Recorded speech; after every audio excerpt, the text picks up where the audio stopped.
Okay, we're going pretty deep today, and today's deck tech is going to include a little bit of history, so buckle up.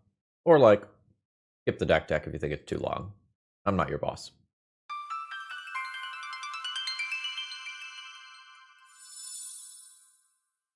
Hello, folks. Phil Gallagher, aka ThrabenU, here for another Legacy video.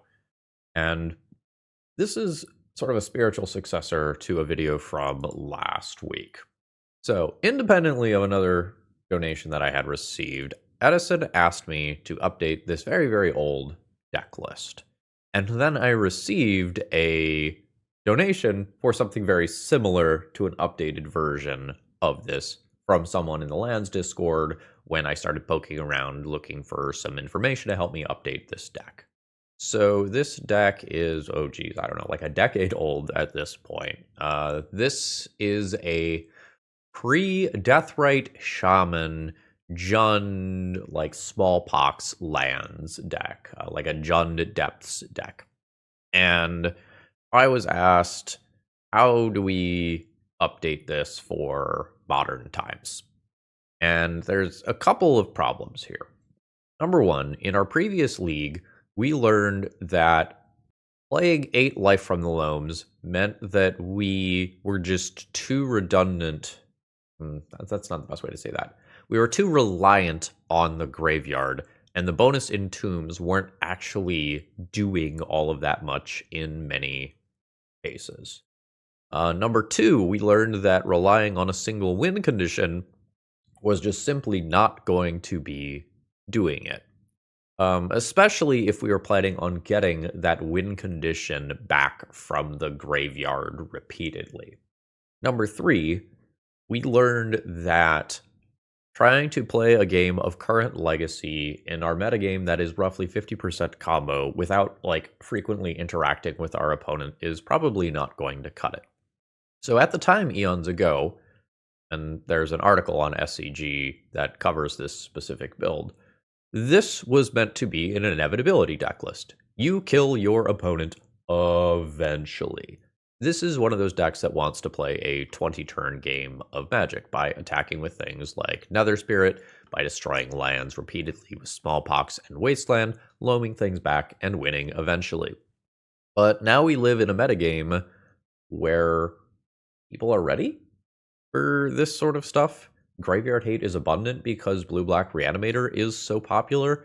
People can kill you through this sort of interaction. Punishing Fire is going to miss a ton of relevant creatures in the metagame. Tamiyo was one that came up last time. So this is going to be a day where, rather than updating this deck list, I think we try to create a spiritual successor to this deck list.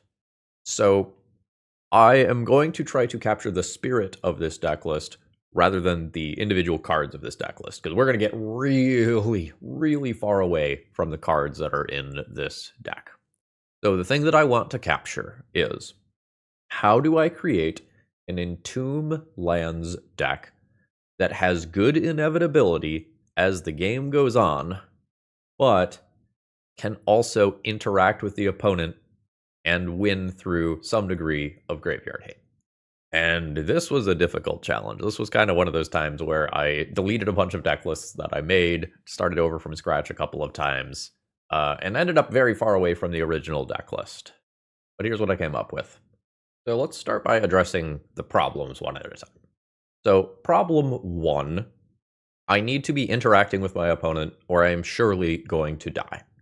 I think a set of Thoughtseize or Sphere of Resistance or something like that in the main deck is probably necessary if you want to be playing lands right now. I think you just have to have something game one that interacts with combo. And Thoughtseize was my choice for this. As far as creatures go, I'm going to have 6 removal spells in the main deck. I'm going to have Fatal Push as my generic catch-all. Well, catch most. It's not going to hit something like Murktide Regent. I'm going to have Witherbloom Command that is going to have some graveyard synergies, more on that in a minute, while also being able to answer some other permanents. And then we're going to keep the Liliana of the Veils from the other original deck list. Witherbloom command is going to serve as my additional, air quotes, copies of Life from the Loam. I think having some self-mill in this deck list is going to be really useful. It can help us hit our loam, it can help us hit our lands once we have loam, and it can help us with some other graveyard-based synergies. So, point number 2 that I needed to address in trying to build an updated Entomb deck list, Entomb Lands deck list, was that I needed cards that could win the game on their own. And this was a really big problem in my previous league. We were trying to win the game with, I think it was just like basically only Urza's Saga, and that just simply was not cutting it. So I needed a few standalone threats that could win the game all by themselves. And I chose ones that have graveyard-oriented synergies, but if my graveyard disappears to something like Leyline of the Void, they still have text on them. So, I have some black requirements in my deck, and Troll of Khazad-dum is going to help me fix those. I have a decent number of colorless lands in the deck, as well as a decent number of lands that do not innately produce black.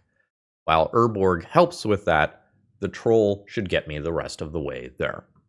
There were a lot of times in my previous league where I just flooded out, I had nothing to do with my mana. Troll is a way to funnel that mana into something broken.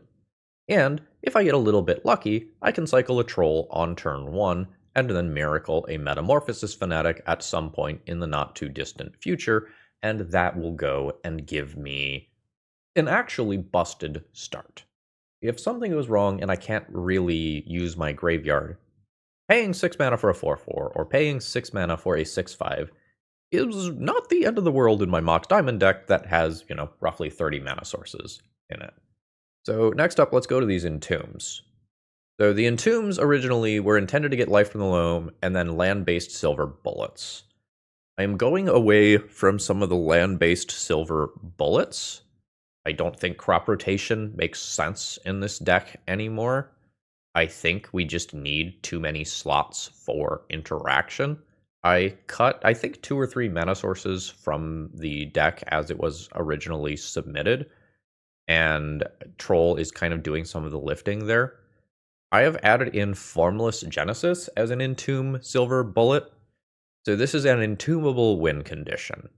It is a kindred sorcery where you create an XX colorless shapeshifter creature token with Changeling and Death Touch, where X is the number of land cards in your graveyard, and it has Retrace, so as long as I have land cards in hand, which hopefully I should, I can keep playing this, potentially even multiple times per turn. And when we look at all of my different creature types, we've got Artifact, Land, Instant, Sorcery, Kindred, Creature. We should do a pretty good job at these being big, and then they can mill us to get us more value for our Life from the Loam, more selection from our Life from the Loam, more fuel for Metamorphosis Fanatic, and we can even do some cute things with this deck, like, Miracle Metamorphosis Fanatic trigger on the stack, I'll entomb for another Metamorphosis Fanatic and do a really cute little chain where I return Metamorphosis Fanatic for a Troll or something like that. Now, that brings us back to Urza Saga versus Dark Depths, and this is the change that I went back and forth on the most. So, playing Dark Depths means that you need Dark Depths plus Thespian Stage, plus probably at least crop rotation, if not also expedition map, maybe something else to go and bridge the gap to make that playable. So probably 6-ish land-based slots, if not more, plus 4-ish spell-based slots. And as I was trying to make the numbers work for this deck, I just could not do that. And I finally gave up and did Urza Saga. There was a draft of this that was a Field of the Dead deck instead, but I really want to be proactive in presenting a win condition. I think I want this toolbox to be a little more creaturey rather than being land-based. I think if, I kind of have these entomb options that range from returning lands to making creatures, to getting reanimation targets, to like picking up Wasteland or Urza Saga when we can be grindier, I think that ends up being better. And as far as the flex slots for Urza Saga. I went with the one that gives me haste to be proactive, and the one that helps me stabilize versus a Delver start if we get behind. I'm sure I don't have some of my bases covered, but I think this is now at a point where it is playable, and I think we can gather some data here. It's possible I still need to cut another mana source or two. It's possible that something like Malevolent Rumble would work really well with this deck, but I really was having trouble making slots work in designing this deck. So this is where I ended up with. There's Malevolent Rumble, there's Mulch, there's playing more removal, there's moving Dismembers to main deck, there's playing Depths and some amount of Tutors. Hopefully this is fine as a starting point. As far as the sideboard goes, most of this is geared towards beating the combo decks with a focus on Graveyard Hate in particular and artifact-based decks that might be playing the One Ring. The Choke is the last slot that I couldn't figure out. It's probably not supposed to be Choke because we live in this world where Harbinger of the Seas is very, very scary and can come out of a lot of blue decks. But I just could not come up with what the last slot was supposed to be in a way that made my in-out numbers work. And who doesn't like a good old Choke? Dismember, by the way, is specifically in respect of Harbinger of the Seas and Magus of the Moons and Blood Moons and such, which have been a problem in recent leagues.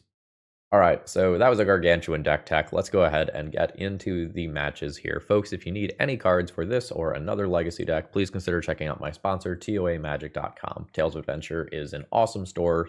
If you see them at an in-person event, look for this purple banner, and you'll find some sweet deals and some really cool, like, HP, MP offerings, that sort of stuff. And if you're ordering online, promo code ThrabenU will save you 5% on your order.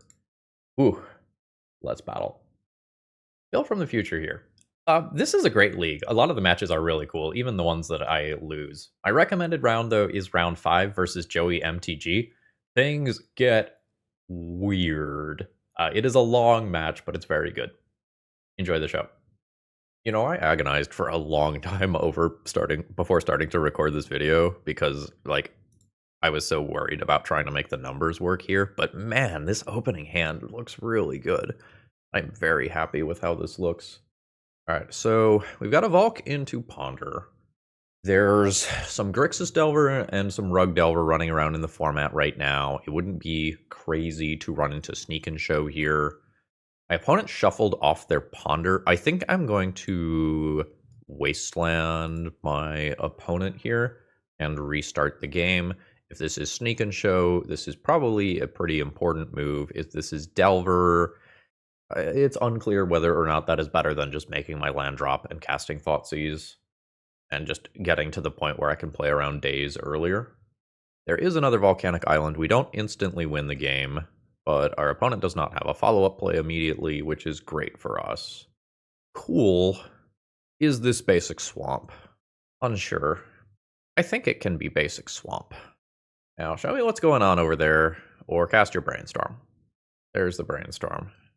Okay, glad I got basic Swamp, I guess.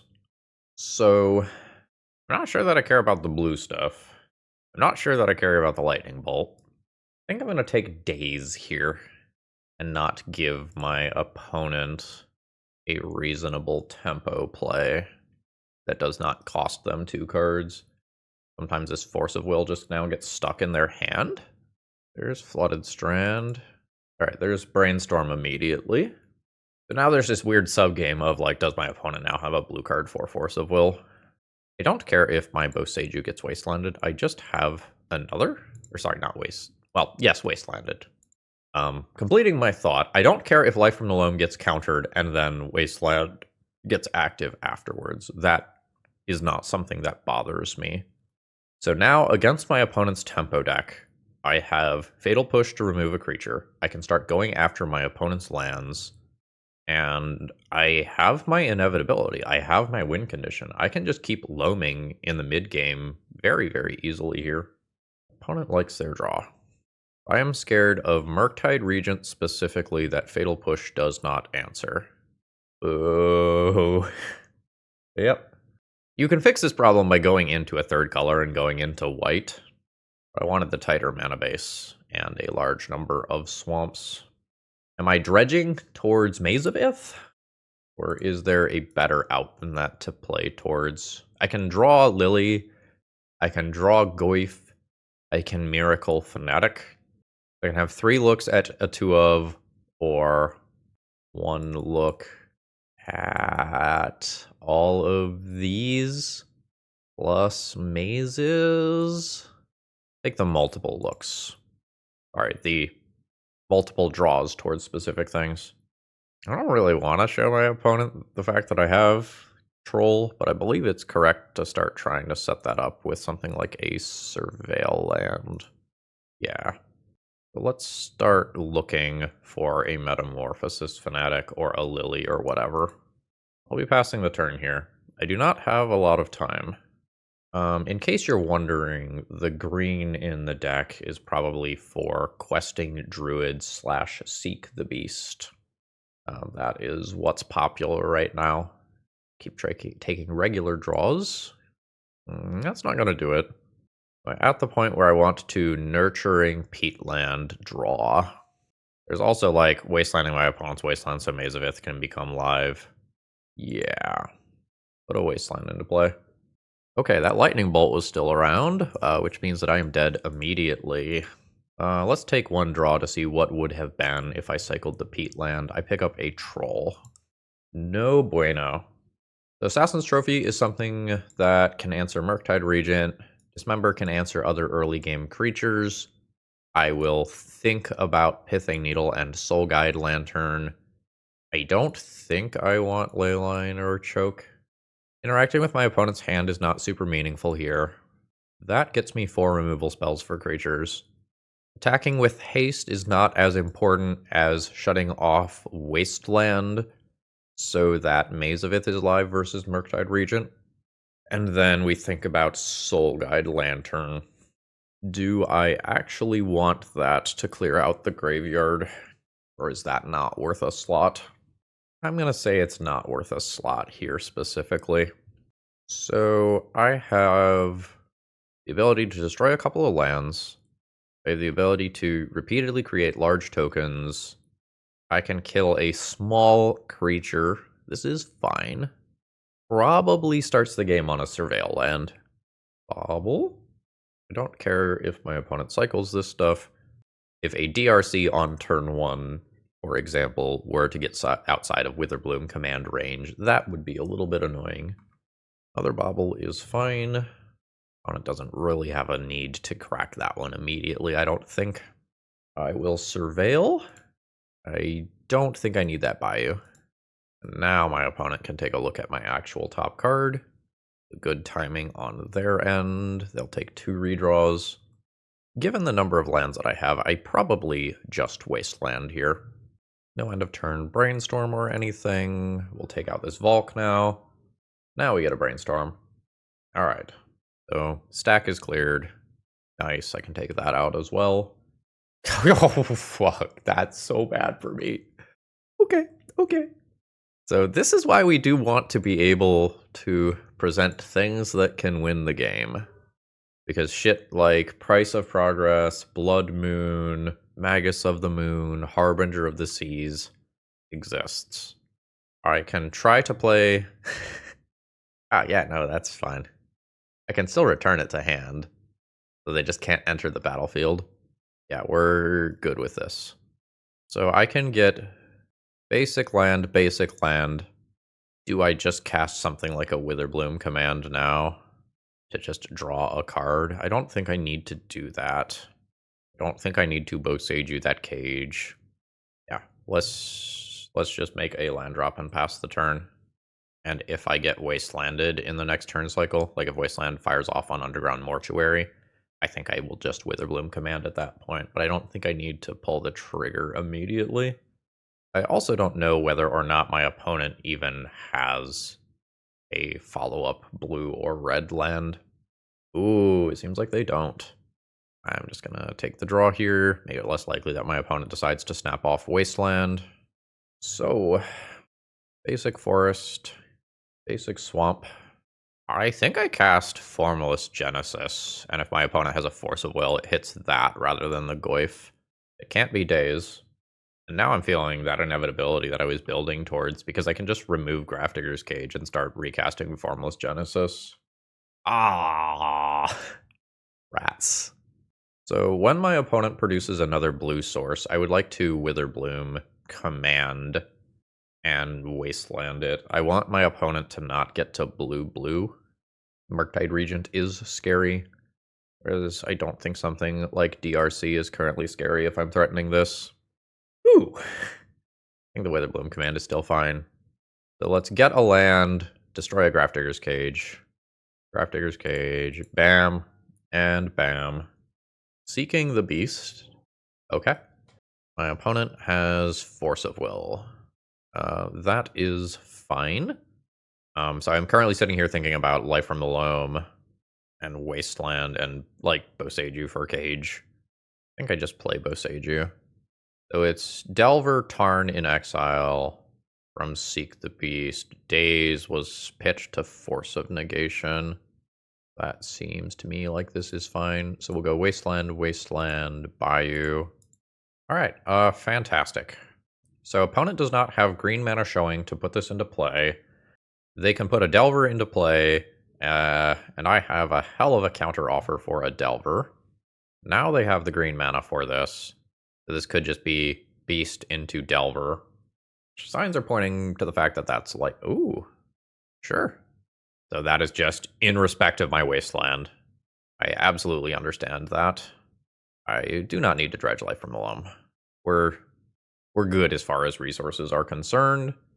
So let's continue to put the strain on the mana base, and then we'll play a Goyf. Yeah, so we'll just change phases here. My opponent wants to use that mana. They do. So in theory, from my opponent's current perspective, they want to set Delver up to flip while also getting Questing Druid online. And maybe they tried to keep Force of Will back up for something that I would play. Yeah, if my opponent does not quickly take a game with something like Murktide Regent, this seems tough for them. They've got a lot of bullshit on my side of the field that's kind of annoying. And I have a high enough land count that an opposing Wasteland is not that bad. The red removal my opponent's playing probably doesn't answer this. There could be Unholy Heat specifically.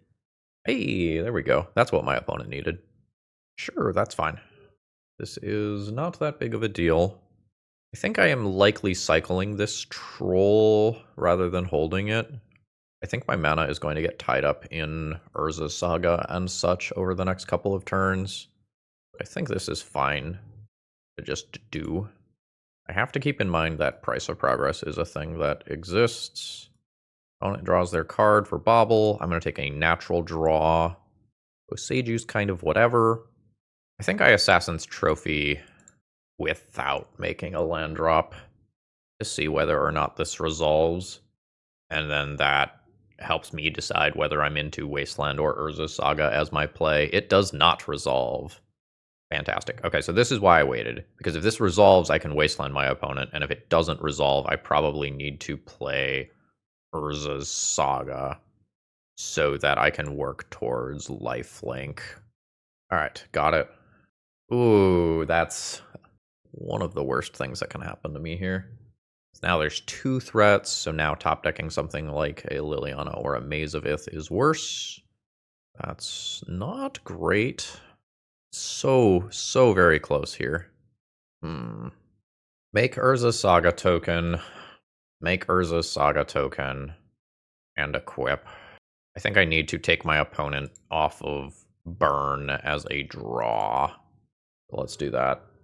I really don't want to be wastelanding at this stage. I want to be using mana to remove these creatures. Ah! What a brutal set of draws for me. Well, I can make a friend. And we can Yu-Gi-Oh! Heart of the Cards, hit Metamorphosis Fanatic, and throw a very large amount of lifelink onto the board instantly. That would be cool. I think that's better than playing towards the 2 mazes out of the graveyard. Because I can also hit things like Liliana as well. What does that do? That lets me tutor for Maze of Ith. That lets me tutor for Maze of Ith. Okay. I'm in very bad shape. You can float your mana. I've already used my kindred thingy, Formless Genesis, so I can't be entombing for that right now. Okay, this is step one. This is what I needed. So now questing Druid can't successfully attack in for damage this turn and force a chump block on my end. So we're hanging in there. I entomb. I am going for Maze of Ith still. Just confirming. I am going for Maze of Ith still. We dredge Loam. We cast Loam. Get Maze, Saga. Honestly, maybe Mortuary. And we hope that Maze does not get wastelanded. All right. So this can be a Surveil land. Ooh, was that already used? Yeah, oh yeah, no, sorry, Thundering Falls was already used. All right. So I can dredge Life from the Loam if I want. I don't know that that's better than just drawing a removal spell, though. There is a small chance that casting this turns on a daze that turns this into a 2/2. Let the record show that I have thought about that. Get rid of a Bayou. Let's start working towards lifelink and hope we don't die to Price of Progress because I did not wasteland Volk. Okay, Murktide is coming. That's definitely scary. Okay, so opponent wants to offer up this trade. I am relatively happy taking that trade. We go bam, and bam, and I trade. I think I'm taking natural draws. Wastelanding this is fine. Fuck yeah. Oh, that's so good. Very dead to Price of Progress, by the way. We just kind of stopped thinking about that at this point. So I Lily minus. Now I need to dodge opposing Wasteland for a turn so that Maze of Ith walls this. And then I think if I can connect once or twice with... God damn it, no! Yeah. Great fucking game of Magic right there. I consider that round a great success, even though we lost both games there. This is exactly the vibe that we were trying to capture in rebuilding this deck list. GG. Today's video is sponsored by Moxfield.com, and honestly, they're just the best at what they do. If you need to keep your deck lists online, this is the way to do it. They have all sorts of different viewing options. You can condense that text if you like things to be tight. You can make them visual grids. You can put them in stacks. You've got all sorts of different ways to kind of view and visualize your deck lists. And they also have some really cool functionality, like allowing you to see playtest hands and even fully playtest your decks. So check them out. I am so happy with how these opening hands are looking. I think I'm going to Thoughtseize on one rather than Underground Mortuary. I think it's pretty close. I think I'm going to grab Bayou as well. Excuse me? Okay. Well, I'm going to take that. One of the generic pieces of advice that I tell people is if you're not quite sure why someone is playing a card, you probably take that card when you Thoughtseize. There is a Ponder. I don't know my opponent's deck here. I wonder if this was a situation where my opponent wants to Ponder off Lotus Petal and then fetch afterwards, or Brainstorm off Lotus Petal and then fetch afterwards. I think I need another untapped colored source here, and we'll call it a turn. So is my opponent blue-red show and tell sort of stuff? Seems like yes.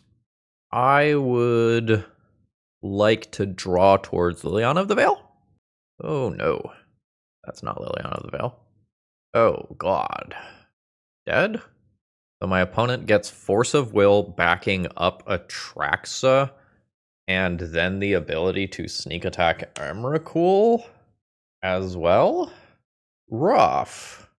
What a good Atraxa, by the way. Like, getting so much value there off of that. Alright. I believe that I am dead. We're going to keep playing, though. I can wiggle my butt a little bit for a turn or two. Okay. So we're going to start here and potentially get the Force of Will out of hand. Successfully get the Force of Will out of hand. Successfully get the Force of Will out of hand. Okay. So next, we Witherbloom command, and we try to hit Maze of Ith. Let's mill 3 cards. The life doesn't change, so let's take out a Lotus Petal. The mill, get rid of a Lotus Petal. Green and black, trying to hit Maze of Ith here. Alright, opponent flusters that. So this still results in the Lotus Petal being gone. So it's not a wasted spell. So now we wasteland City of Traders to keep our opponent off of the sneak attack. And then I can life from the loam towards 2 outs, or I can take draw steps towards more. Oh gosh. Was that Ancient Tomb there before? Was that Ancient Tomb revealed in this nonsense? Yeah, that Ancient Tomb was revealed in that nonsense. Okay, but my opponent does not have red mana. Take a draw. Negative. Play Forest and pass. I'm dead if my opponent finds a red source. Yeah. So now my opponent just gets to sneak in a second creature to deal the final 2 points of damage to me. They have shown mercy. They have not shown mercy. Concede. Okay. Oh, whoops. Assassin's Trophy is not in the deck game 1. So I was drawing to 2 Lilianas. I thought I was drawing towards 2 Lilianas and 2 Assassin's Trophies. That means that it was probably correct to dredge life from the loam there. That one's on me. Alright, I want these. I think this is good enough. This is good enough. Shadow Spear goes out, 4 Pithing Needle. Then I make a couple of small cuts. Probably Fatal Push is not doing a lot. How is Entomb here? Entombing for Maze of Ith is important if I already have life from the loam. Otherwise, it feels mid. Get rid of that. What about Force of Vigor? Probably need to play Force of Vigor as well. My grain count is actually a little low for Force of Vigor now that I'm looking at the deck building. I wonder if I was incorrect in putting Force of Vigor into the deck. Maybe that needs to be some sort of other Nature's Claim style card. I'm also not sure if I need Urborg. I'll put Urborg in the deck to help out with like Maze of Ith and Urza Saga and stuff not producing mana. Not producing black mana specifically, but I did that when I had Hymn to Turok in the deck list. I don't know. Maybe black for Liliana is important enough that I cut a different land here. It's gonna cut like 1 Bayou. Okay, well, we have black for Liliana. I get to play a Liliana on turn 2. I can surveil land on turn 1 while also putting a troll into my graveyard. That's fine. Not sure what I discard to Mox Diamond here. Seems like opponent does not have counterspell. A counterspell because of how quickly that went. Individual points of life probably don't matter. I think I'll discard Urborg and not make my opponent's lands deal less damage to them if they do have Ancient Tomb. Land drop and ponder. And no shuffle. Let's pick up a land. Let's surveil land. Saga feels like an average draw. I'm going to say that an average draw is acceptable in this spot. This works towards Pithing Needle. I don't think my opponent has Force of Will because they just kind of F6'd through my first turn. We'll see if they have something like Daze or if they've drawn a Force of Will in the meantime. Negative. So this is quite good. I'm going to keep basic Swamp in respect of Harbinger of the Seas, and I don't think, well, I'll get rid of Bayou anyway. I don't know that I'm going to end up playing Nurturing Peatland. We are now okay versus a Show and Tell in creature specifically. Omniscience is still a problem, Sneak Attack is still a problem. Basic Mountain, Lotus Petal, Grafdigger's Cage is fine. Lots of Grafdigger's Cage today. Is not the most potent graveyard hate versus what I am doing here. Obviously, I will keep plussing Liliana to the moon. So, like, I can try to play around some Harbinger of the Seas type stuff by playing a basic this turn. Or I can keep the Nurturing Peatland, that is a redraw. I think I'm going to play around the Harbinger of the Seas type stuff and just have access to all of my colors no matter what. Even if Mox Diamond randomly gets nuked. Yeah. That might be a wrong play on my end, though. Ponder's fine. Anything that is not slamming a win condition is fine for me, because I just get another turn worth of Liliana activations. And once Urza Saga goes off, I can Pithing Needle Sneak Attack, which stops one of the scarier things that can happen to me. That a shuffle? No, that is a draw card. So presumably one of my opponent's best cards is currently sitting on top of their library. Yeah? Hey, that's actually quite good. Perfectly fine with that here. Ithing Needle, Sneak Attack. I don't think I show Maze of Ith. Okay, that's good enough for my opponent. Yeah, we have a fast clock backed by disruption and more disruption and more disruption. That's what we want to see happen. We got a little lucky that my opponent could not just shove a win attempt quickly. Now that I know that my opponent is playing Grafdigger's Cage, I could go down on Troll or Formless Genesis, as those are things that Cage impacts. I think I am going to not do that, though. I'm real close on, like, just boarding Bayou back in over Formless Genesis. Well, this worked last time. I think a fundamental difference this time, though, is that I might be playing Urza's Saga on turn 1 to more quickly tick towards Pithing Needle. There's much more danger when I am on the draw. See what you got. Pass turn. That's great. Turn got very hard to play all of a sudden. Let's go expose Mox Diamond 2 days. Discard Bayou. Now play Urza's Saga. Then Thought Seize. My opponent didn't make a play on turn 1. There could be a Brainstorm in response here. Negative. There is a Force of Will.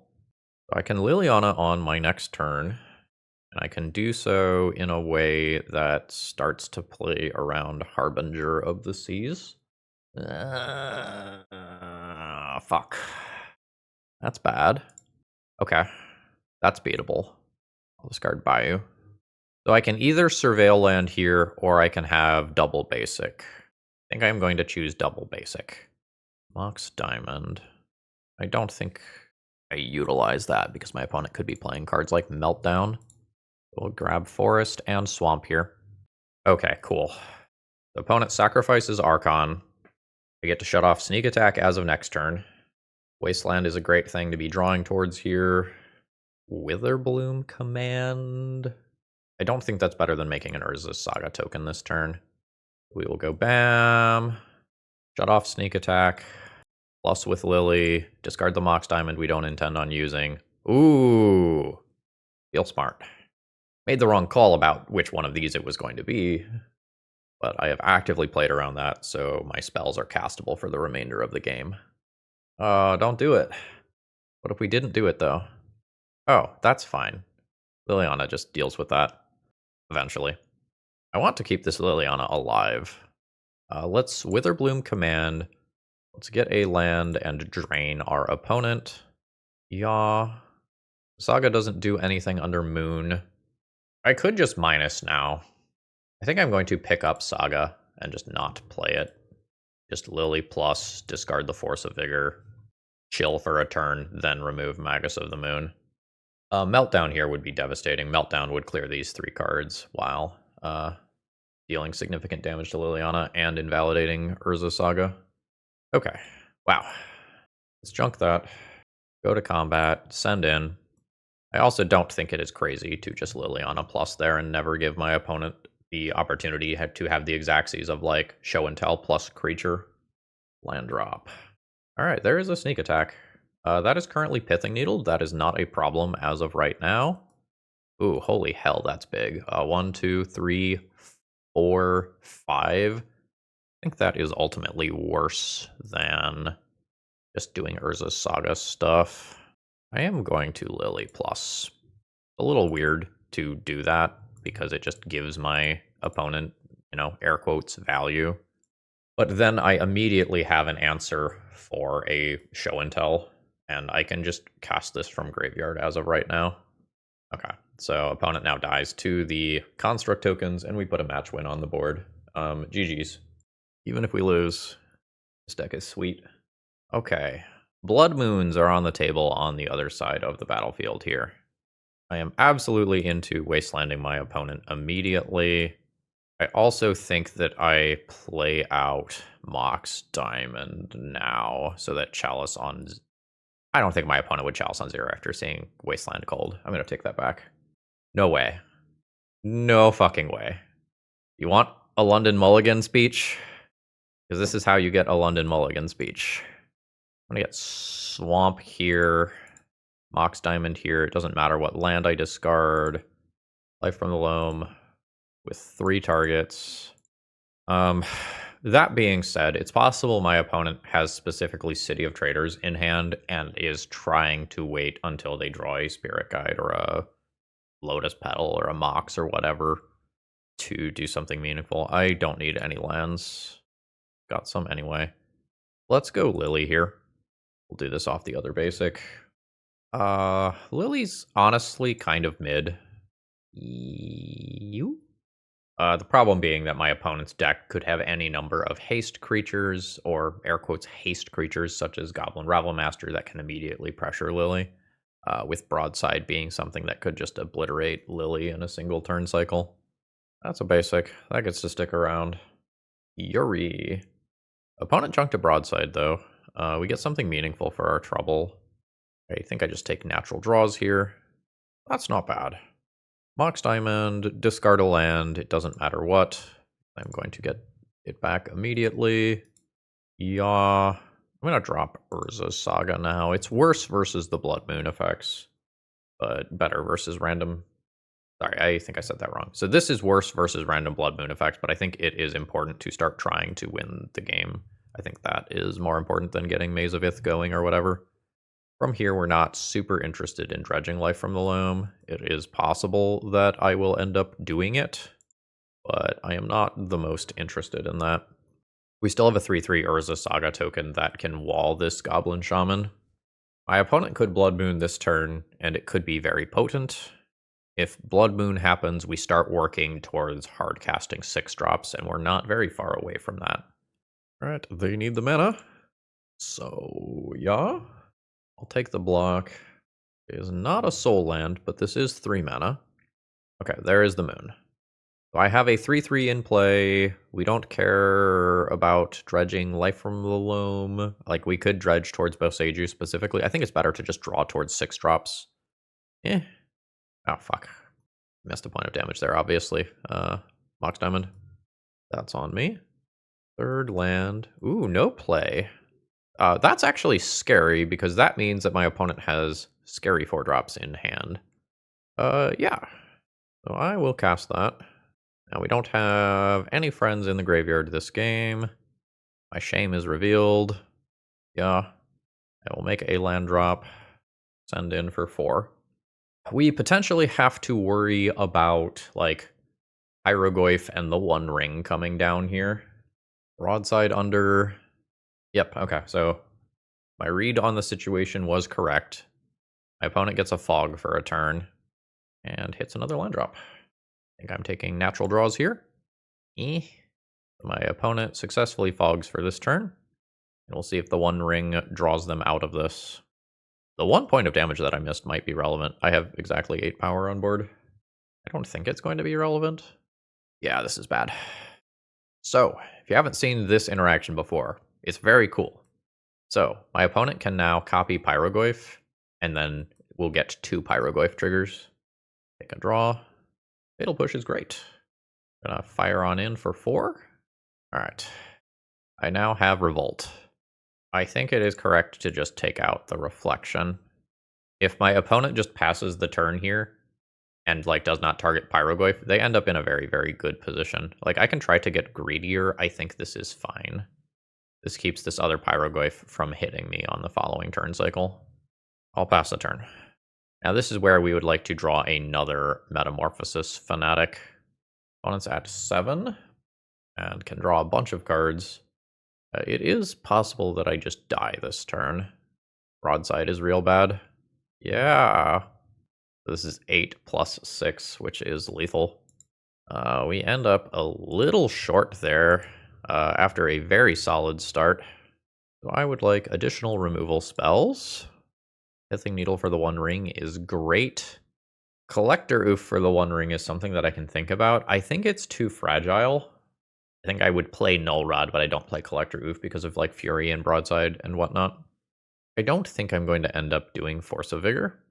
I should anticipate Leyline of the Void from the other side of the battlefield and trim some amount of graveyard stuff. I I think that means the Entombs and the Formless Genesis go. Those take the biggest hits. I think I turn... Maybe I need this flexibility. The Lava Spur Boots haste can really matter versus the One Ring, but if I'm getting something versus the One Ring, a lot of times that's Pithing Needle. I'm gonna trim a Wither Bloom command to round things out. This is fine. I don't know that just Loam is good enough here. I feel like this hand plays Magic but ultimately loses. I think I have some more powerful Mox Diamond hands. What about this one? This one has basic Swamp, not basic Forest. This one can immediately Needle the One Ring to stop that avenue. Call this one a Reluctant Keep. We are going to Urborg into just immediate Pithing Needle on the One Ring.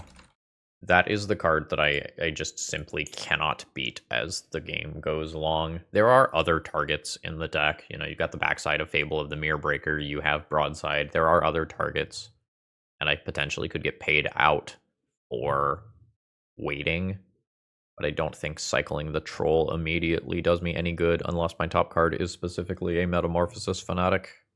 Fable is fine. That's way better than us eating a Blood Moon immediately. Ooh. That I like. Now I have both of my colors through a Blood Moon effect. I still need to draw some things that impact the board and bridge me to the point where I can cast Metamorphosis Fanatic from hand, though. I don't think I am dredging Life from the Loam. I am at 17. Land drop. Opponent saves a life there, plays another Fable. No dredge. We're looking for removal spells. That's not what we're looking for. I will play that. I'm going to make a land drop and pass.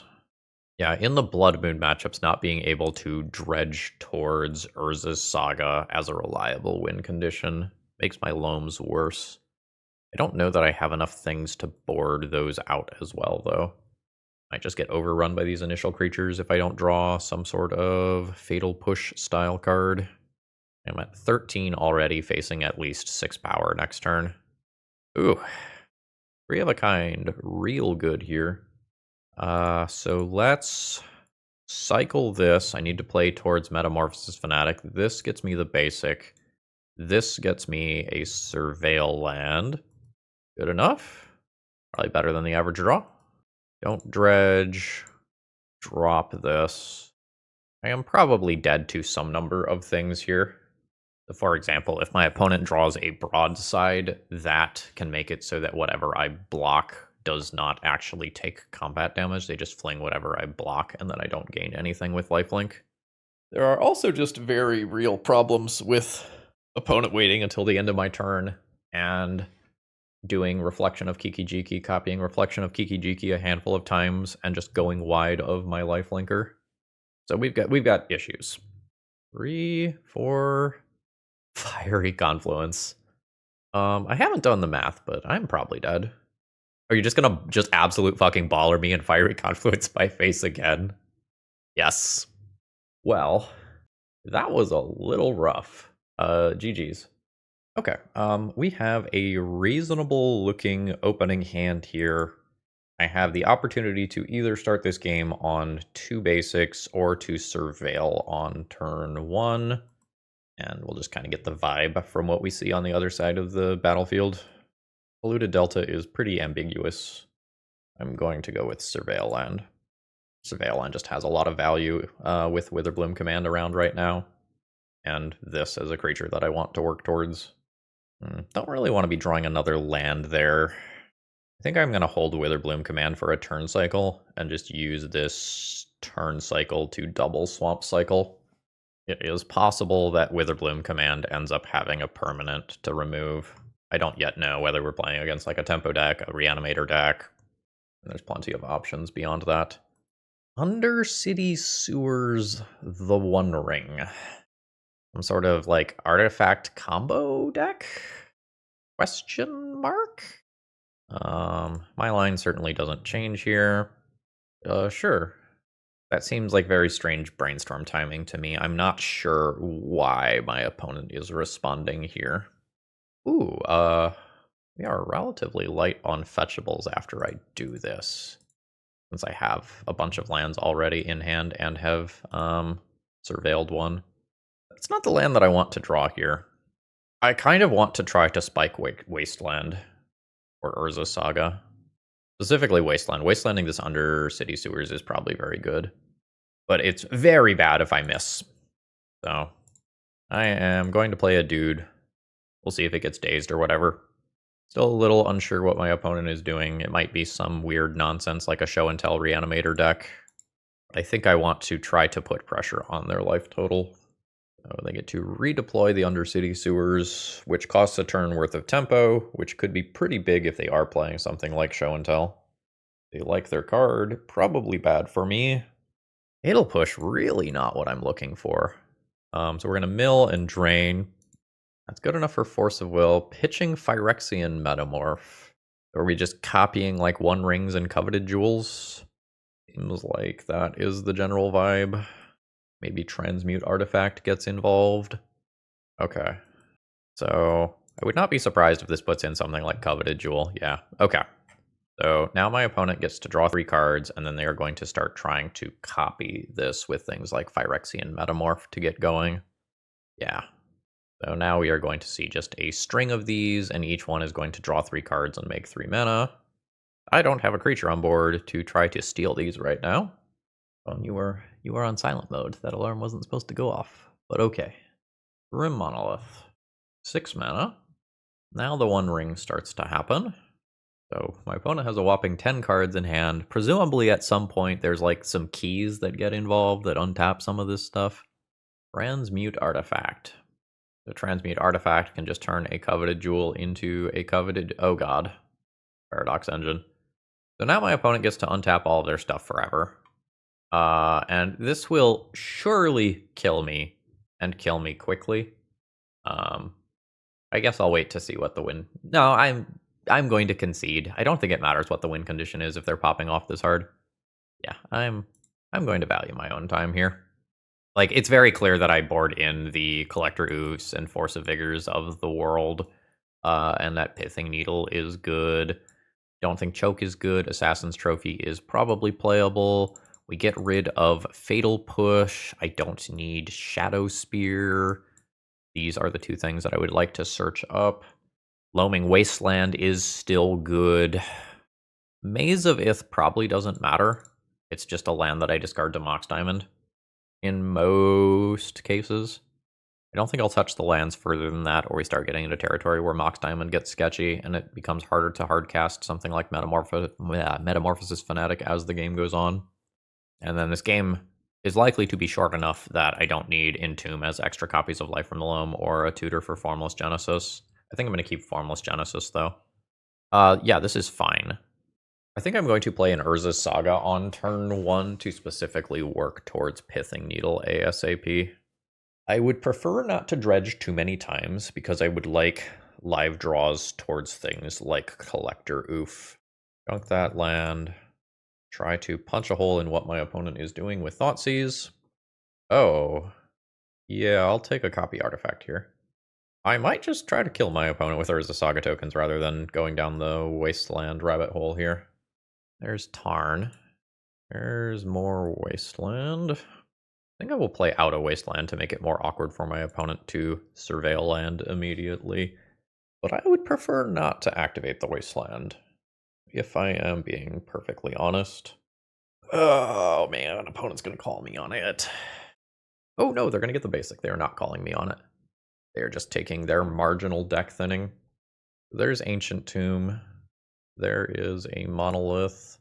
So, make a friend. Awkward. I think I'm just accepting. I don't know, maybe I just try to kill my opponent.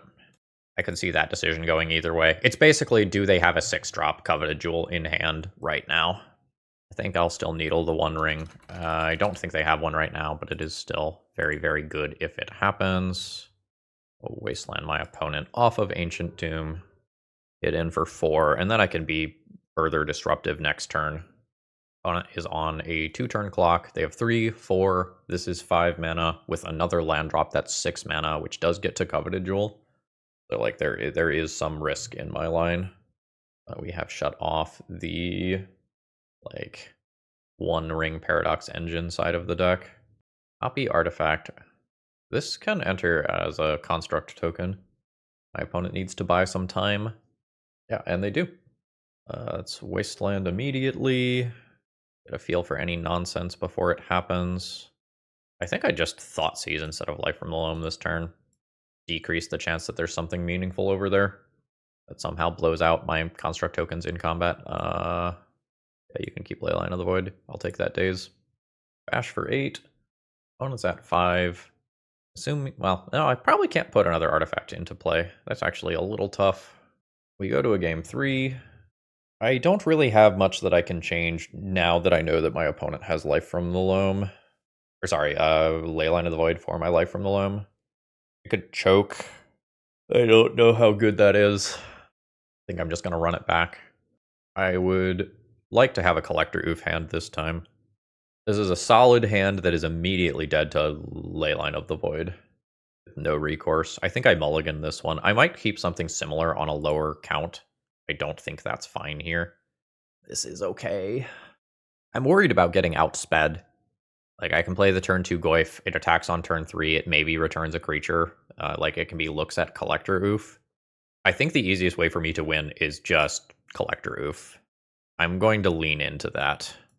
Nice. This is very easily the best hand so far. This has a turn 1 and turn 2 play that's relevant. It's turn 1 Needle, turn 2 Oof. I think I'm keeping Wasteland over Urza's Saga. The Urza Saga tutoring up the Pithing Needle is its best use in this matchup. Okay, cool. So my opponent kept a graveyard hate hand that does not interact with what I am doing. That is very good for me. Now we just hope that I have a window to Collector Oof before they pop off too hard. It is possible that my opponent can just like go Ancient Tomb into something broken next turn. Don't think I need basics this game. I will buy you. We'll just slam the Pithing Needle on the One Ring. I could put it on Misty if my opponent doesn't fetch. Prevail Land. Alright, we shut off the One Ring and hope that that bridges us to turn 2. So turn 2, we get Oof. Turn 3, I get to Wasteland. Oh fuck yeah, we dodge Show and Tell.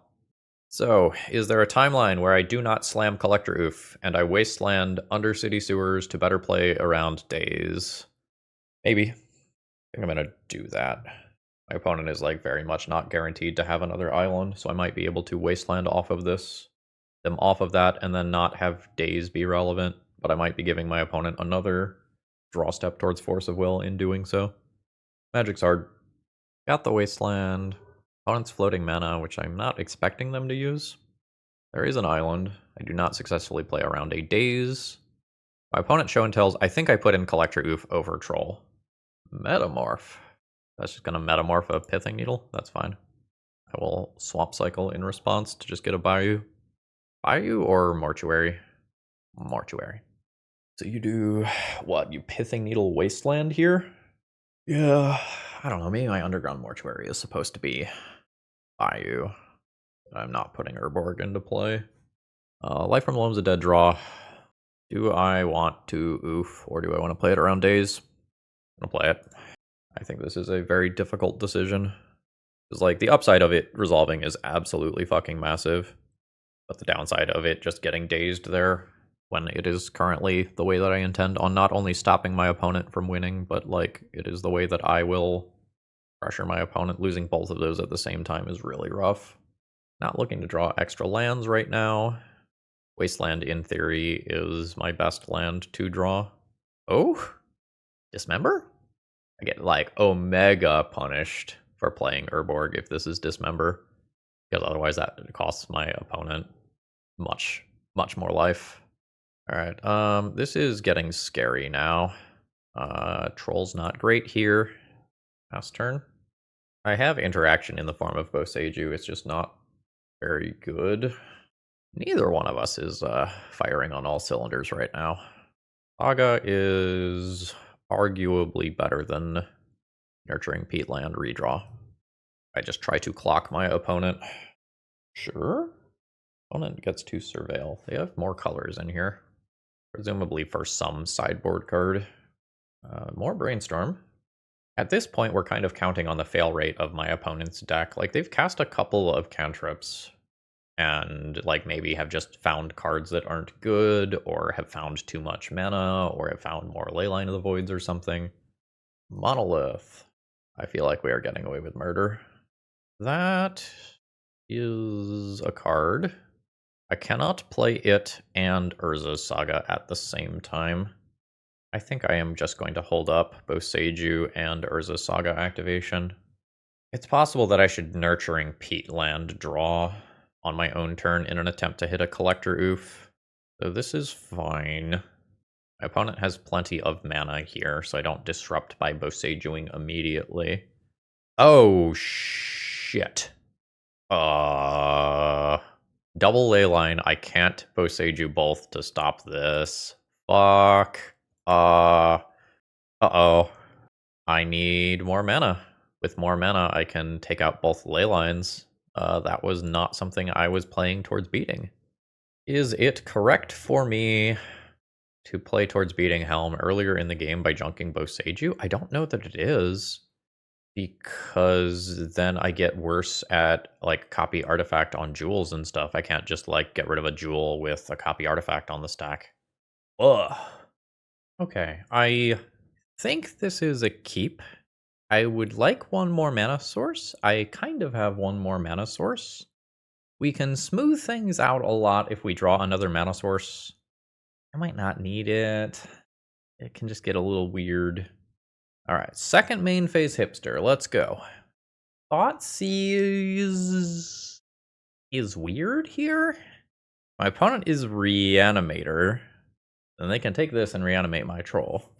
They're not Reanimator. They can take Mox Diamond for speed, unless they care about Liliana of the Veil because they're a combo deck, or because it's removal. More troll. Okay. I think my opponent is a combo player, since they're a second main phase hipster. I'm going to try to knock them off of their mana source, and leave myself with the ability to cycle a troll. Now, this diamond's been on the stack for a little while. Is this about to eat a Force of Will? No. But I think it would be perfectly reasonable to do so. Oh shit, there's not another mana source. Fuck yeah. I will just take a Bayou here so that I can cast a Life from the Loam as a draw 2. That's probably better to do. Let's figure out what my opponent is playing. It might be very important to take a Doomsday here if my opponent is trying to go like land, Dark Ritual, Doomsday as a 3-card sequence. Yeah, okay, so my opponent is Reanimator. They have no mana sources as of right now. Taking Entomb isn't that big of a deal. I think it's either Force of Will or Brainstorm. I think I'm going to go Force of Will so that I can actually stick a win condition if I draw one. I'll be passing the turn here. I don't know exactly what they drew. I think if I was in their position, I think I would have fired off Force of Will on the Mox Diamond. I understand not doing it. I'm about to cast a Life from the Loam and get back 2 different untapped lands. I think I'm going to pick up Underground Mortuary accordingly. Entomb can get me Urza's Saga. I don't think I am entombing right now. It could get me Nameless. I have forgotten the name of the card.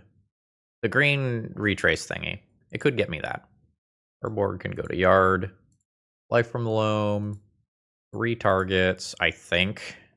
It is possible that it is not correct to take all 3 targets because of the Nameless Who's What's It. I want to say Nameless Inversion, but I think that's the removal spell. A Wasteland. And my opponent will just pass the turn. I think it is better to take just a natural draw step rather than Dredge Life from the Loam. Maze of Ith. I think I just don't let my opponent ever get to 2 mana here. I think we are going to do the ever so slightly awkward Wasteland your Wasteland. What? That's not how that's supposed to work. We take that. I'll cast Life from the Loam to pick this up again. And pass the turn. I'm going to leave myself with a little flexibility for this Entomb. Alright, seems like my opponent does not have anything here. Ooh, Basic Island is very, very good. I can't wasteland that one, and I don't have a Ghost Quarter or anything like that to entomb for. Let's see if this gets countered. This is bait. I don't actually need this. Daze is fine. My opponent can brainstorm here as well. This is just setting my opponent back on mana. I would prefer not to show Mazavith for a little while. I would love it if my opponent got Atraxa, and I would dislike it if my opponent got an Archon. I don't think I am dredging. I would like to draw an actual win condition. The illusion of choice. We have found Life from the Loam. That's a bit too much Life from the Loam here. So we're chilling. No target. Okay, it seems like opponent is brainstorm locked, so we get a little bit of time here. I could just dredge for Urza's Saga. That's not crazy. Miss. I will pick up some extra cards. This is not really getting me to where I would like to be. We will Bayou and pass. I am very torn on the whole, like, dredge for Saga versus try to rip Miracle Duder. Why can't you blow up Island, huh, Boseiju? Why can't you do it? Natural draw. Rawr. Forest and pass. I can play 6 drops around Daze as of this next turn. So if my opponent doesn't do something at end step, they are discarding 2 hand size here. Dunking a Reanimate. That probably means that they have multiple Reanimates. I'm going to natural draw. I want to draw a win condition. Thoughtseize is whatever. I'm still going to cast it. So, if my opponent draws a black land, both Animate Dead and Reanimate are on the table. But I can answer Reanimate Dead with... Sorry, I can answer Animate Dead with Boseiju, and I can't answer Reanimate with it, so I think I take Reanimate. Reanimate? Alright. Then... Cannot play Urborg, and I cannot emphasize that enough. I absolutely fucking cannot put this Urborg into play, or it gives my opponent black mana, and I instantly lose the game for that misplay. My opponent has not hit, like, a Ponder. They hit Brainstorm, but then they had to redraw through their stuff. I think this is pretty bad variance for my opponent, if I am being fully honest. So that's an Animate Dead. We're going to stop that. Yeah. But this may create some future problems. I can't wasteland the basic swamp that I know is coming. How about a win condition? Oops, all Thoughtseizes. We'll cast 1. My opponent can entomb in response if they would like. They would not like. The entomb does nothing right now. It representing Archon later is bad. I don't care about Atraxa. It's maybe just Brazen Borrower. Keep my opponent from pivoting into a mid-range role easily. Drop another Wasteland. Pick up 2 cards here. And then pass. Urborg is technically playable now. Opponent does not fire off Entomb. Potentially suspecting that I have Reanimates of my own, which I technically don't. Bowmaster is fine. I am unsure why we are doing it main phase. I'm not saying that it's a mistake. I just don't know what the rationale is for firing that off immediately. How about a win condition? Hey, a win condition. So I took that earlier. I think at this point I'm showing Maze. This is a 6/7. This is massive. Ooh. Now my opponent can clock me for 1 or so per turn cycle. There is a 3rd land drop. Once my opponent cracks this, I can wasteland whatever they get. They probably do not have another basic, but we could see Entomb into Reanimate immediately. They kept their card. So little thing here, we want to maze the token, because the token might get bigger if my opponent just plays the other Bowmaster here. I'll take 1. I will just take natural draws here. There is an Urza's Saga. That's kind of whatever as a draw. It is fine. I have things that win harder and faster than it, but it will mean that I am not likely to die to Bowmasters specifically. Yes. I will now be taking 2 damage per turn cycle, but once I have 1 Urza Saga activation, I stop taking chip damage from this stuff, so this is overall probably fine. We will maze the token by the same logic as last time, although it's also a 2/2 versus a 1/1 beyond that. I am at 9. Keep taking natural draws. Witherbloom Command now. Is a drain 2 and kill a thing. I don't really need that wasteland. I can get that wasteland back anytime that I want. So yeah. Dead. Drop a new wasteland and pass. I don't think I have game 1 Graveyard Hate if memory serves. That is, I don't think I have game 1 like Grafdigger's Cage or Spellbomb or whatever. Opponent brainstorms. You've got it. Wasteland is fine for my opponent. It just buys time, though. It is not something that beats me. Okay, they're going to make me do the Saga now. That is perfectly respectable. 2/2 still walls these attacks with Maze of Ith. I will dredge Life from the Loam here. Saga, Wasteland, Bayou. Yeah. Play a new Saga. I don't think I attack. No Entomb to shuffle. I think that they still have that Entomb. So this attack is indicative of another Bowmaster. I don't think I care about. I think I will go ahead and do the block here. I will maze the token. Deal that damage. Yeah, no, this is fine. I am a-okay with that trade. That is another land. I can double wasteland that land if I want to get rid of that. I will just naturally draw here. Eat land is a thing. I'm okay naturally taking a draw here. Bowmasters obviously makes that a little more awkward than it could be. But the token is already in check. I think there's just too much upside to finding other relevant plays. Although I can't play this Urza Saga this turn. I think I'll pass turn. I don't think I'm going to double Wasteland the Delta. Although I guess it could be shutting off something like Murktide Regent that's blue-blue. Yeah, I should have done this on my own turn. Now I gave my opponent a chance to cast something that is blue-blue on their own turn, such as a Brazen Borrower. I changed my mind there.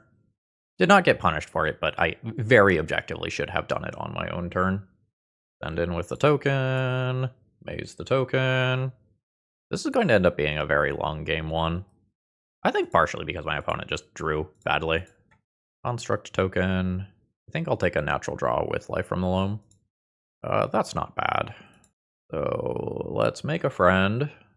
I don't have anything that covers the graveyard here. I think this is just Shadow Spear. Play new Urza Saga.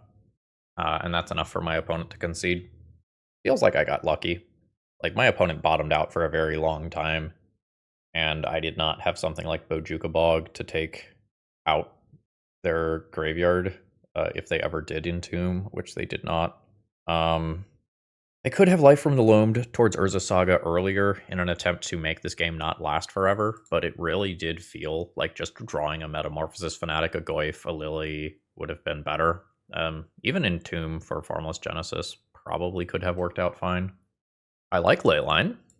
Perfectly castable in the mid game. I think I like Assassin's Trophy well enough to just answer the large creatures if they sneak into play.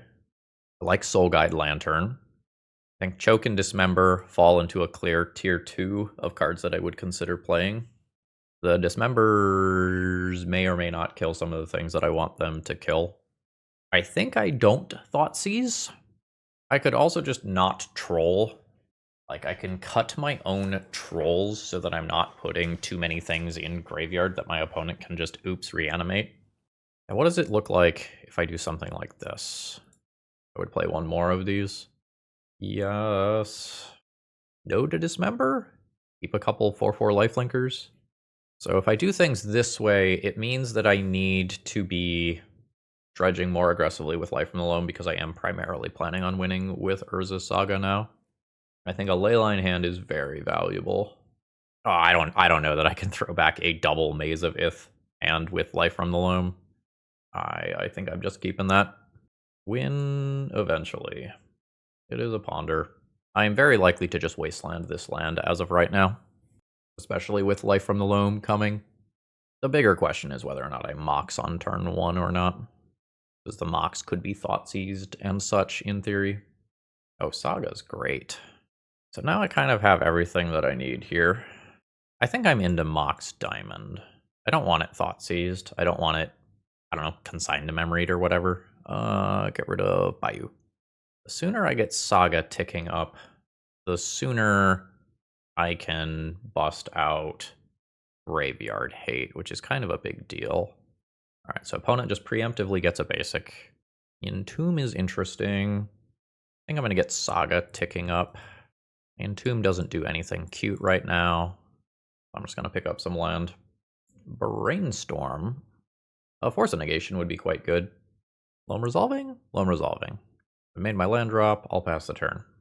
This is where I wish I had a Bojuka Bog. I can Entomb for it, pick it up with Life from the Loam, clear Graveyard if that becomes a problem. It's not quite a problem yet, but we're eyeballing it. I don't think I'm dredging Life from the Loam. I think I'm just taking a natural draw here and wastelanding this Underground Sea. I have found a wasteland. We're going to drop wasteland and pass. We're going to see if there's an end of turn Bowmaster or whatever. Oh, there is. Am I just playing a Saga game? These Saga tokens get big quickly. My opponent has graveyard-based nonsense. I can cut that off. A Goyf hitting the battlefield next turn if I don't wasteland would be really bad. But I guess I have mazes. Maybe I don't wasteland. Ooh. Oh, don't play the fish thing. Damn it. Alright, so Dismembers need to come in next game. I'm making a 2-2. I'm making a 2-2. I don't think I need to Entomb right now. This is a reason to have just wastelanded my opponent. I think I'll take a natural draw this turn. I will make a land drop and pass the turn. If I Entomb a 4 basic Swamp, Lily becomes a live card. You have another one? Oh, it's so bad if you do. Or is this Murktide? I will block the shit out of Harbinger of the Seas. Like, we could trade these. I would be good with trade these. No attack. I don't think I Entomb now. I think I just wait on that. That's interesting. I don't think I'm gonna play that yet. My opponent doesn't need to know about that. Oh, fuck. I actually do want to play that, sorry. So, it turns this into a 3-3. That part is relevant. Cool. Now I don't need to Entomb for basic Swamp. For sure. I think my opponent's heavily favored here. I am reaching the cast 6 drops stage of my plan. My opponent doesn't actually have black mana right now. I guess they would like to find a troll to cycle. They might have just Brainstorm locked themselves. If I save my Entomb, I can potentially just Entomb in response to a Miracle trigger. This is a trap. I don't know how it's a trap. What is a trap? I'm going to accept the trap. Are you trying to get me to block the Harbinger to turn on your black mana? Do I not block Harbinger? Yeah, I think I don't give them their black mana back. I think I'm going to take out Bowmasters here and just let them hit me. It feels like they might have Entomb plus Reanimate or something already, and they're just trying to get their mana back. And I think I just deny that. Like, yeah, I think I have the correct read. I think they have an Entomb plus Reanimate line available to them. Natural draw. I will reveal Metamorphosis Fanatic. Trigger on the stack. I would like to cast Entomb. I could take a Goyf. I could take another Metamorphosis Fanatic as just another lifelinker. I boarded out my trolls. I want this if it works. This is less bad for me if it doesn't work. Like, if my opponent reanimates this. I think I'm going to take the card with lesser value. Black and 1. We get Force of Willed Pitching Days. I'll drop a Mana Source. I could attack. I think I'm just going to pass the turn. My opponent is playing towards exactly 1 basic Swamp. They have a couple of ways to find that. Yeah, so I think I take out the Orc Army token, and then I think I start beating down. Witherbloom Command. Mill 3, Drain? Mill 3, Drain. Yeah, and yeah. Fishing another Harbinger of the Seas. Yeah, my opponent does not want Harbinger of Seas to leave play. Or, sorry, does want Harbinger of Seas to see play. They did not want to play another one. Yeah, fucking get in there, bud. 14. A quick note here. We are both running low on time. We could end up in a game 3 situation where one of us does not have enough time to play the next game, I think. My opponent at some point can stop attacking with this, and then that in turn forces me to stop attacking with this. Fatal Push is a card. Send it. So my current plan is get my opponent outside of reanimation range as far as their life total is concerned. I will keep taking 2 from the fish, is I think currently fine. Because I can stop this as, at any time. Interesting. I think we are still just sending it. If I reach a point where I can blow up all of my opponent's black sources at the same time, I can potentially just kill Harbinger. But the Assassin's Trophy specifically can give my opponent a swamp. I am at 8. My 3-3 is catching up with my opponent's 2-2 clock. Life from the Loam's kind of whatever here. Yeah. Opponent goes to 5. I will loam back an Urza Saga so that if I have it for if Harbinger leaves play. And then we will play an Urborg. In case you're not familiar with this interaction, Urborg is currently an island, so its ability is not working. If you want to look into why this is, look into a thing called dependencies. There's plenty of judge information out there that can walk you through how this works. I'm at 6. Weird game. I'll take a natural draw. That is fantastic, I think. I don't think I edict my opponent, though. They are at 2. So we will go black, black, and 1 to cast Lily. Hardcast Force. Hardcast Force.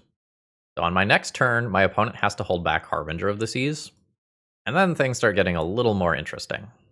Because I can decide whether or not it is time to do the things. Dredging Life from the Loam to Wasteland 2 colored sources here is not crazy. I think I'm just going to draw. That's all of my opponent's lands, except that island. So I can go for the kill immediately, or I can just let my opponent block, or I could just play Choke and grind this game out. I think I'm going to just play Choke. I think I just grind the clock axis here. We have gotten the official ouch in chat. Now I don't think I block. Or sorry, I don't think I attack. I think I just chill. And then I just like untap with this stuff and end up in a better position. That's another island. Draw. Yeah, this is the sort of stuff that I was looking for. I feel much safer attacking once this is in play. Take my own Metamorphosis Fanatic. No, there's 2 of them. That doesn't matter so much. Take your Bowmaster out of graveyard. Now, do I just go for it? Seems okay to go for it. With the graveyard covered and Choke here, and Assassin's Trophy and Fatal Push doing things. And Life from the Loam backing up my stuff. Now I get to make Urza Saga as a land drop. Push is fine. That is a land that is not going to untap. I'm going to do this and pass, and then I will wasteland a mana source after I see if my opponent uses any mana on their own turn. We'll take out an Underground Sea now. There is Entomb. My opponent picks up Archon. Oh no, I think they have Reanimates, and they can't cast them. That is a Doughty Voidwalker. That dies to Fatal Push. That is not a problem. So, yeah. Now, Life from the Loam is fine. Saga goes up. I will Life from the Loam to pick up 2 lands. I will play 1 of them and pass the turn. These islands are not untapping due to Choke. If my opponent fetches with this Delta, I can take that land out. I have a lethal Urza Saga construct coming. I can answer a creature. I have Soul Guide Lantern as well. So, yeah. You live to see another day. However, those lands sure are not untapping. I'm going to just fetch here. I think I have a Surveil land to still use. Although I think I should have just gotten basic Swamp. I don't need that. Opponent not wastelanding Urza Saga. Nope. So I will make a friend. I think I have a haste thingy in here. Do a haste thingy in here. Equip boots. Go to punchies. Joey, one way or another, this was a great game. Very weird game, but a great game. Yeah, we have gotten the GGs in chat there. That was a very weird Harbinger of the Seas game. That was very fun. Okay, overall thoughts on the deck list. We're not quite there on the first iteration, but this is on the right track. So it didn't occur to me until this afternoon. I took a break in between rounds. I think Freestrider Lookout is potentially a very, very good card for this shell. You can use your Urza Saga package to get something like a Scrabbling Claws or something like that that can just trigger Freestrider or Lookout's ability to allow you to make additional land drops. This is another thing that you can do in these mid-range slots that can allow you to generate some value and keep doing the land-associated things that you want to be doing. Malevolent Rumble was something that I was thinking about to get that dig, to get that selection, and Freestrider Lookout is another way to do that. That might be something that you can explore in this shell. This felt like it had game in, I think, all of the rounds that I played. I think it is a little heavy on mana still. I think you can maybe drop about 2 mana sources from the deck in one capacity or another. I could see wanting the red back in the deck to be able to mill towards Punishing Fire and Grove of the Burn Willows. A lot of the things that I wanted to answer this specific league would have died to Punishing Fire. In my previous league, that wasn't true with the Tamios and DRCs, but this league we were seeing, I don't know, it was like Delvers and Harbinger of the Seas, Orcish Bowmasters. A lot of the things that I saw this time around would have died to Punishing Fire. Fatal Push, not getting Murktide Regent was a big deal. I feel like I had good agency in playing this deck. I felt like decisions were difficult. My Life from the Loams could work towards a win condition, could work towards Urza's Saga. It was a little hard to want to Life from the Loam towards Maze of Ith when I only have 2 of them rather than 4 of them, or like I don't have Maze plus Tabernacle to have 5 or more hits towards finding something defensive. The Loams were there sometimes. Metamorphosis Fanatic on the stack Entomb in that last round was sick. The Entombs being able to do that while being copies of Life from the Loam and also Formless Genesis and, Wasteland Maze Saga, whatever you need. There was a lot to like here. I think the numbers need some finessing, but I think we give it the seal of approval for change a few cards, you can play this at your FNM and probably have a lot of fun. Witherbloom Command didn't have the best performance today. It was fine. It's potentially expendable. If you're looking for slots, you can maybe trim 2 mana sources in some capacity to Witherbloom Commands, get a playset of something like Freestrider Lookout into the deck if you want some more mid-rangey elements. And this ended up playing like a really solid, almost like Loam Pox deck minus the Smallpox. I took Smallpox out of the deck when I reconstructed it because I thought that I was going to have a creature more often than I did. It's possible you could put Smallpox back into the deck if you wanted, but then you would probably keep the land count where it is. Brewers of the world, I'll leave it to you from there. I hope you all have a wonderful rest of the day, and if you need some cards, you know where to go. Promo code ThrabenU saves you a little bit on your order. Alright, see ya!